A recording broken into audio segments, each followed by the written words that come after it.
The Rockets Chop Shop is your one-stop shop for all your basketball needs for highlights, analysis, podcasts. We do it all here at the Rockets Chop Shop. Make sure you hit the like button on the videos that you watch if you enjoy them. Hit the subscribe button to get notifications from all the great drops that we have on the channel. Also, you can visit the Chop Shop merch store and get you some of the swaggiest gear in the Houston Rockets kingdom. And if you want, you can always support the channel directly through donations. And if you want, you can support us through our partnerships with our sponsors. The Rockets Chop Shop is made by fans, for fans, and we're gonna keep rocking and keep dropping that heat.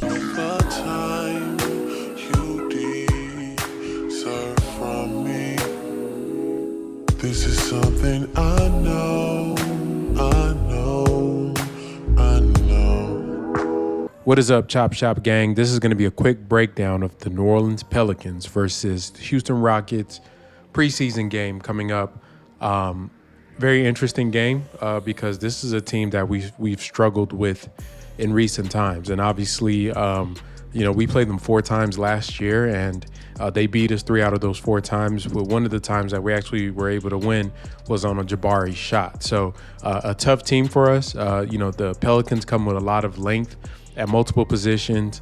They have size on the interior with Valanciunas, and then with Zion being back, it's going to pose different matchups that I'm interested in seeing.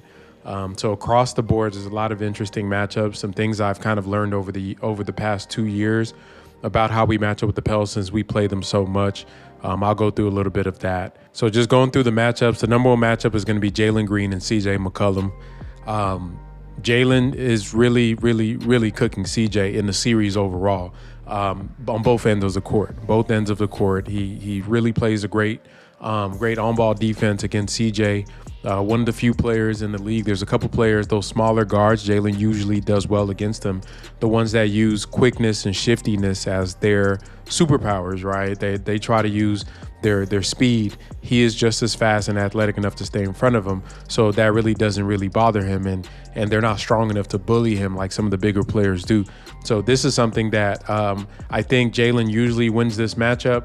Against the Pelicans, he's averaging 28 points, really 28.5 points on 48% field goals, 35 from 3, 93% from the free throw line. 4.3 rebounds, 4 assists. So he's averaging damn near 29, 4 and 4 against this team. And it's not only the fact that they usually try to put CJ on him, but because of that size, the opposite of having a lot of size on your team is the inability to stay in front of faster players. So they like to switch 1 through 4 and have Valanciunas as a drop in the drop coverage, which is a double whammy for Jalen, because usually when they're switching, it's going to be guys like Herb Jones or, whoever. Maybe it's going to be Dyson Daniels this year, Kyra Lewis. Those guys, they're lengthy. They can, kind of bother him with their length, but the foot speed isn't there to keep up with Jalen. The foot speed isn't there. Even Brandon Ingram, the foot speed isn't there to keep up with him if he's willing to get downhill against the Pelicans, averaging 7.5 free throw attempts as well against that team. So him attacking them off the dribble is going to be key for him getting in the paint. I'd love to see him try to attack Zion, and when they do, and they will probably have a lot of opportunities to attack Valanciunas, because with the way Udoka is using Alp at the top of the key, Valanciunas has to come up and be able to guard those screens. With Fred now, with his shooting coming off screens, that's going to be a challenge for the Pels. I'm wondering what they're going to do to try to mitigate that. And you think about all the other stuff I've talked about with the team and the off-ball movement, the cutting. It does open up a world of opportunities for them to really take advantage of that team playing the drop and also switching. One of the ways you can beat a switch is by slipping the screens. We saw that with the Warriors when they played us, the Rockets in the playoffs. A lot of times, because we switch 1 through 5, to beat that, they would just keep slipping. So that causes that moment of confusion with the defender there in that switch position. So that's going to be an interesting matchup. I expect Jalen to have a bounce back game from what he just had against the Pacers. Another key matchup is going to be Alperen Sengun versus Valanciunas. Now, Alperen has struggled against the Pelicans because Valanciunas is a physical, just an imposing man. Like, it's a big dude. He plays rough. He likes to play rough, and he really gets under Sengun's skin.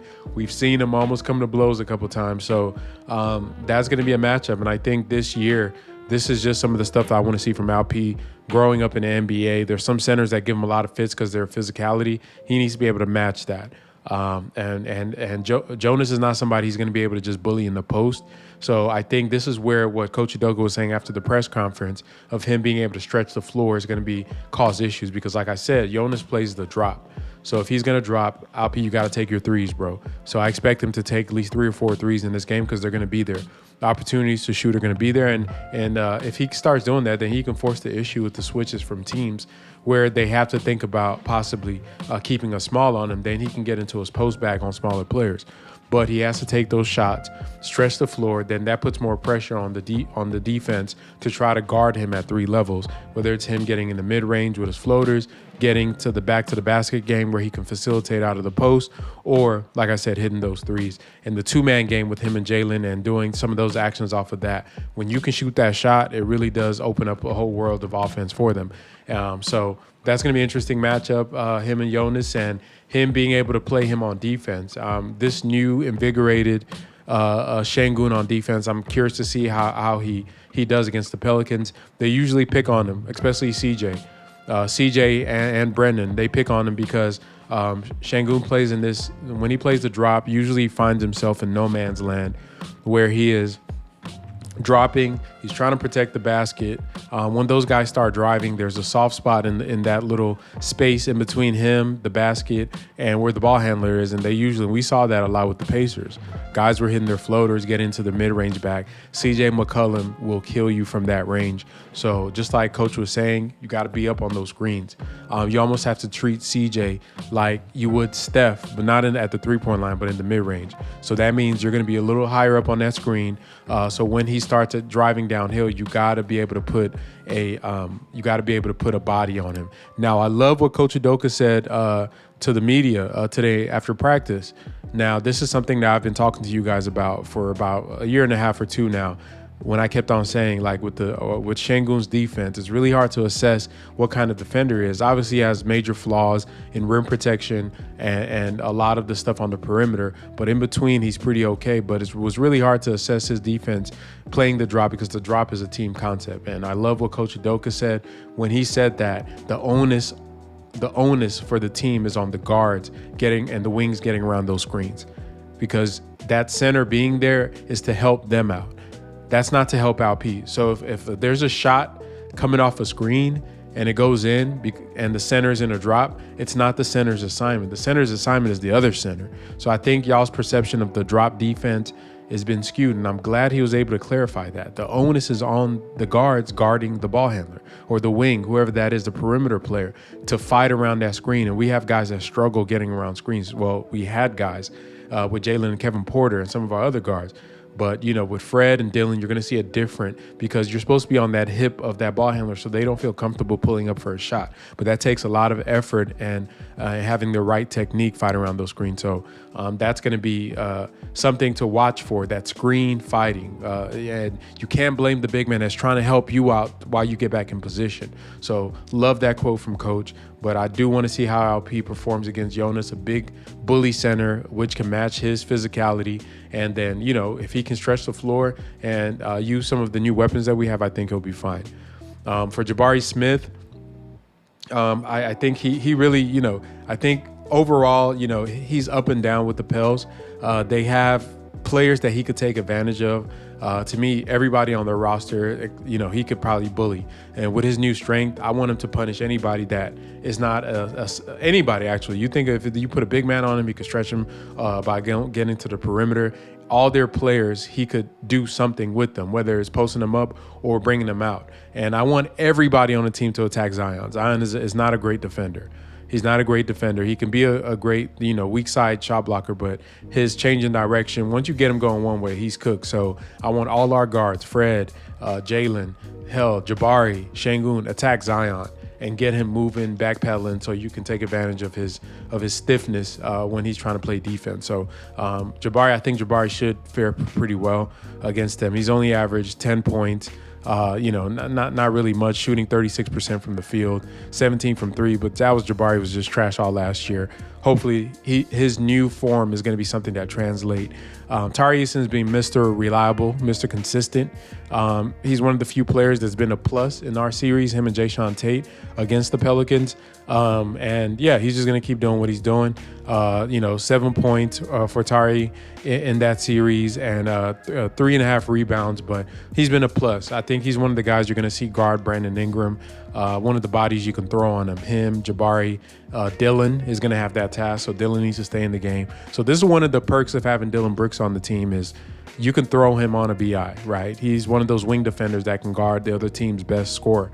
So that's going to be a matchup to see, Dylan versus Ingram. And I think Dylan's going to give him fits because Dylan is more of a burly, he's a thicker player, right? So those type of guys really, really get under the skin of skinnier scorers, right? Because you can get your leverage under him. You can, even though Brandon is taller, just being physical and bumping him off his spots is going to be something that you're going to look out for.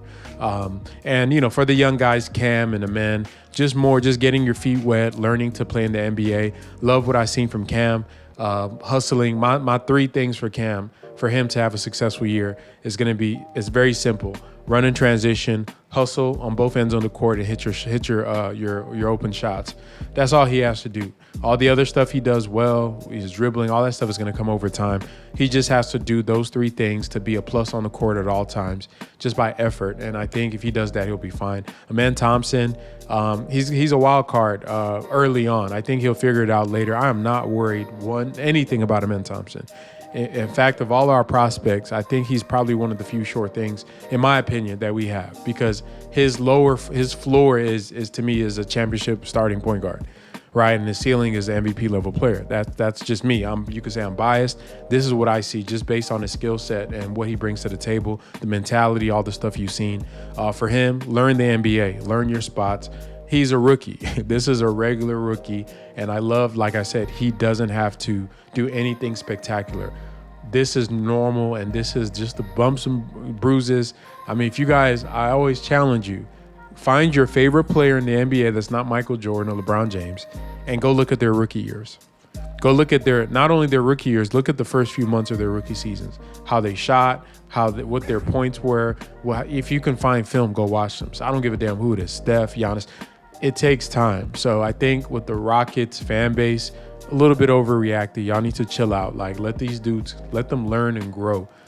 You can never judge anybody until, to me, I don't give a damn what job you do. You could be a plumber. 3 years into the job is when you can see, okay, this person has something. So he's on day one. You know what I mean?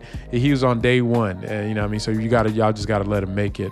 I think it's going to be a good matchup. This is going to be interesting. A lot of the stuff that the coaches are doing isn't nothing you can really glean from as far as too much X and O's. What I do know as somebody as a teacher and somebody, I understand sports a little bit. What Ime Udoka is doing is building a foundation. So what people perceive as lack of creativity or vanilla, it's a base, right? You're building a base so that as time goes on, you can build upon it and you can diversify from that base. And he spoke a little bit to it as far as when he was referring to Alperen Sengun in his pick and roll defense, where he said they started off switching in Louisiana in training camp. And I said this almost verbatim. Yeah, y'all gotta, I know a little something. I said this almost verbatim on one of my videos, that what you do is you start off with a base thing that you want to do. Then as time goes on, you strip it back so that you can do more different things. Meaning with the switching, you're switching 1 through 5 in camp because you want your centers comfortable playing at the level of the screen. And then once you go to where you can start doing hard hedges, where you can show and retreat, where you can trap, then they feel comfortable being at that level instead of just playing the drop over and over. You're still going to play the drop. It just gives you more variety, and the guys are comfortable giving you different looks. So when a team does come into town or you're going over to a team to play them, they don't know what you're going to bring. And you can tailor make defensive schemes and defensive game plans for that team. But we're not there yet. We're just putting on the foundation right now. They're going to build this over this season and over the next few years. You're going to see some of these things that look very routine are going to become very complex. Most teams in basketball only have about like 6 or 7 plays, but especially in free-flowing offenses and motion offenses, 6 or 7 plays could turn into 300. Because one play, there's multiple actions going on at the same time, multiple reads, and especially with the read and react, it opens up so much. As I described in the video recapping the Pacers game, you can turn a simple screen into a million things when you got a guy that could pass, because a screener could turn into a roller. It could be a short roll. A screener could pop out for a three. The guy that's giving the handoff to the big, or if you're doing a pick and roll, that could turn into something on the weak side where you got another screen going. There's just so many things you can do out of a simple set. That's the beauty of basketball. So, that's one of the curious parts of the season that I as a basketball, like a student of the game, I'm watching to see, are they going to keep building on? I know they will. Y'all just watch how this stuff evolves. But enjoy the game. I think this is going to be a fun game. I'm really excited about watching the Rockets play now. Even though some of it doesn't look aesthetic sometimes. They had a couple possessions where it just ran out of time. It kind of looks bumpy and ugly, but that's part of the building process, right? You just got to get into it. And over time, all that grind they're put in is going to pay off. But we'll talk after the game. I'll definitely be recapping the game afterwards. But y'all let me know, what are y'all looking forward to in the Pelicans game? And if you're listening to this far into the video or podcast, make sure you subscribe to the channel, hit the like button, and keep rocking with the Chop Shop. We're gonna keep dropping that fire.